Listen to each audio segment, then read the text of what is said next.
부산 경남에 핫한 소식이 있다면 어디든 달려가는 지니. 보행자의 안전을 보장해야 하는 횡단보도가 건너기 무서운 공포의 공간으로 인식되고 있는데요. 그 현장 속으로 지금 바로 출동합니다. 신호등이 없는 이 횡단보도에서 멈추지 않는 차량들 때문에 건널까 말까 했던 경험들 있으실 것 같습니다. 그래서 요즘 곳곳에서는 이 보행자의 안전에 대한 우려의 목소리가 나오고 있는데요. 해서 오늘은 현장에서 그 이야기들 자세히 한번 들어보도록 하겠습니다. 가시죠. 최근 신호등이 없는 횡단보도에서 사고가 잇따르고 있습니다. 부산은 지형 특성상 보도와 차도의 구분 없이 좁은 골목길로 이어지는 곳이 유난히 많은 지역이죠. 그 중에서도 보행자들에게 악명 높은 부산의 한 횡단보도를 찾았습니다. 자, 제가 이제 문제의 이 교차로 사거리에 도착을 했습니다. 뒤쪽에 보시면 횡단보도는 있지만 신호등은 전혀 지금 볼 수가 없고요. 거기다가 저기도 터널도 있고요. 사거리에다가 바로 옆에는 버스 정류장도 있고요.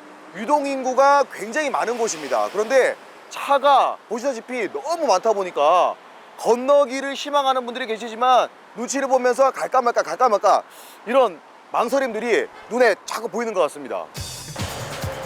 오늘 찾아온 곳은 부산 해운대구 세월교 앞 신호등 없는 횡단보도인데요. 시민들이 길을 건너기 위해 연신 좌우를 살핍니다. 하지만 이 신호등이 없다 보니까 차들은 좀처럼 멈춰서지 않는데요. 겨우 횡단보도에 들어섰지만 눈앞으로 차가 빠르게 지나가는 위험천만한 상황도 발생합니다. 급기야 길 건너기를 포기하고 돌아가는 시민도 있는데요. 보행자의 안전이 최우선시되는 횡단보도가 위험한 공간으로 바뀌고 있습니다. 제가 직접 한번 건너보겠습니다. 조금 무섭긴 하네요. 현행 도로교통법상 보행자가 횡단보도를 건너고 있을 경우 차량은 횡단보도 앞에서 일시 정지해야 하는데요. 하지만 현장에서는 잘 지켜지지 않는 상황. 신호등 없는 횡단보도의 현실을 직접 마주하니까 더 크게 와닿습니다. 아니 제가 진짜 직접 이게 건너보니까 생각보다 이 빨리 오는 차들 때문에 언제 멈춰야 되나 언제 가야 되나 굉장히 이렇게 좀 망설이게 되더라고요. 저도 모르게. 생각보다 많이 위험한데요.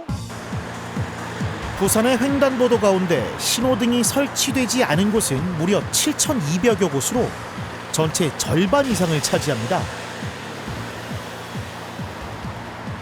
보행자들은 차를 피해 이렇게 횡단보도 위를 황급히 달리기 바쁜데요. 자, 이에 대한 시민들의 의견은 어떨지 직접 한번 들어봤습니다. 조금 약간 많이 뛰어오시는 것 같더라고요. 예, 불안합니다. 신호등이 항상 좀 위험하고. 없다 보니까 예, 좀 어떻게 느끼세요? 그러나 신호등을 좀 없어가지고 좀 해줬으면 좋겠어요. 예.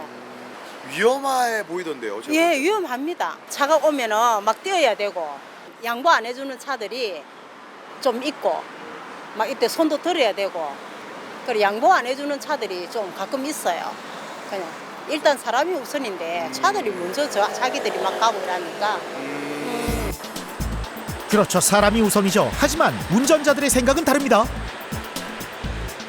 예, 많이 밀려요. 신호등을 설치하게 되면 밀리는 건 사실입니다. 근데 없으면 또 없는 대로 좀 뭐랄까 좀 위험성은 다르지만 그 대신에 소통은 안 돼요. 절대로 안 돼요, 여기는. 내가 한 20년간 여기 사는데 조심해 다니고 아마 그게 편하지 않을까 생각이 드는데 신호등을 설치하면 밀리는 건 확실해요. 보행자와 운전자 간의 팽팽한 눈치 싸움이 이어지고 있는 가운데 최근 보행자의 권리를 찾기 위해 부산 지역의 상황을 담은 SNS 영상이 온라인상에서 화제를 모았습니다.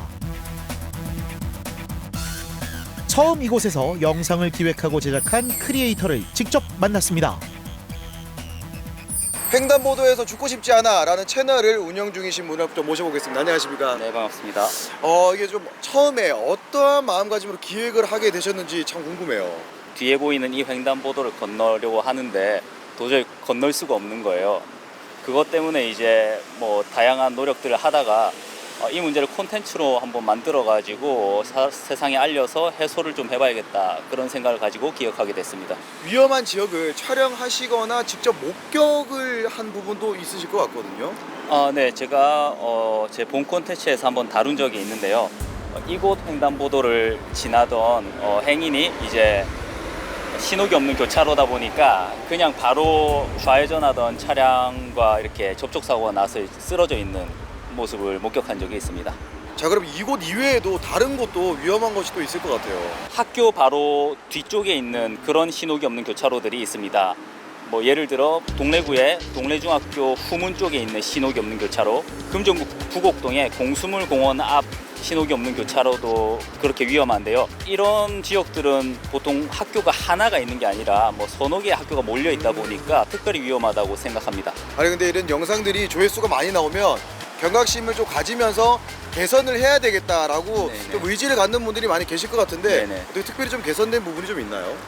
아무래도 콘텐츠로 다루었고 또 화제가 된 그런 지역들은 체감하기로는 전보다는 조금 나아집니다. 그런데 오늘 촬영 나와보셔서 아시겠지만 근본적으로 그게 완전히 바뀌지는 않더라고요. 그런 부분이 모두 뭐 운전자들의 잘못이라고 할 수는 없습니다. 도로 구조적으로 도시계획 설계 때부터 뭔가 문제가 있었기 때문에 이렇게 변하는 거라서 이런 지역들은 뭐 신호기 설치 뭐 이런 걸로도 뭔가 해답이 나오는 거 아니고요. 앞으로의 도시계획에 이 부분을 반영해야 된다고 생각합니다. 보행자 교통사고의 위험성은 좀처럼 줄어들지 않고 있는 상황. 자, 그렇다면 신호등 없는 횡단보도, 그 이유는 무엇일지 자세히 들어봅니다. 부산에 유독 이 신호등이 없는 횡단보도가 좀 많은 것 같다고 느껴지는데 좀 이유가 따로 있나요? 우리 부산은 계획도시가 아니에요. 그죠? 1950년 6월 25일 날 우리 6.25 사변 났잖아요.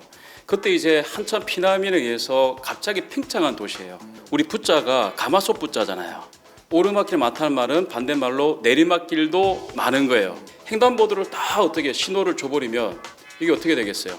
안 되겠죠. 있는 도로를 그대로 이용할 수밖에 없는 구조로 되기 때문에, 그래서 우리 부산의 횡단보도를 보면 보행등 신호기 없는 횡단보도가 지형적 이유가 좀 크지 않겠느냐, 이렇게 저는 생각하고 있습니다. 이제 우리 신호등이 없는 횡단보도의 좀 가장 큰 문제점들이 어떤 것들이 좀 있을까요? 제일 먼저 운전자 입장에서 보면은 보행자가 어디로 놓을지 모르죠. 네. 예, 그래서 횡단보도, 노면에 횡단보도 표시만 보이면은 일단 속도를 줄여야 돼요. 보행자는 반드시 좌우를 확인해야 될 의무를 가지고 있어요. 도로교통법에 분명히 그게 명기가 되어 있거든요. 그래서 운전자 입장에서는 횡단보도를 보게 되면은 속도를 줄여야 되고, 그리고 보행자 입장에서는 어떻습니까? 좌우를 확인하고 차가 서주겠지. 그건 착각이거든요. 그죠? 예. 그래서 반드시 차의 흐름을 보고 안전한 상태에서 길을 건너야 된다. 이게 가장 중요한 포인트라고 말씀드릴 수가 있습니다. 알겠습니다. 교수님 의견 감사합니다. 네, 고맙습니다. 신호등 없는 횡단보도의 현실은 특정 동네만의 문제가 아니죠. 근본적인 도로정책 개선과 안전한 교통 문화에 대한 인식 개선이 필요합니다.